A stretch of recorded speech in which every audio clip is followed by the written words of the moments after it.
సుమాంజలి ఈరోజు శ్రీకృష్ణదేవరాయల ఆస్థాన సభ అయిన భువన విజయం యొక్క గొప్పతనాన్ని మీకు ఈ పద్యంలో వివరించబోతున్నాను.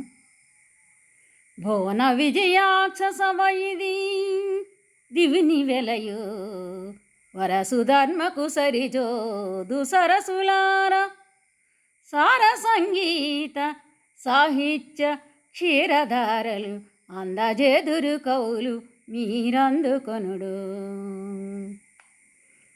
ఈ భువన విజయం అనేది భూలోకములో వెలిసిన సభ అయినా కూడా స్వర్గములో ఉన్నటువంటి ఇంద్రుని సభ అయిన దేవతల సభకి సమానమైనది. ఇక్కడ ఉన్నటువంటి పండితులు కవులు వారి యొక్క సారవంతమైన సంగీత సాహిత్యాల్ని పాల తేనెధారల్లా ఆలపిస్తారు. సరసులైన మీరు వాటిని విని ఆస్వాదించండి, ఆనందించండి అని దీని యొక్క భావము. ధన్యవాదములు.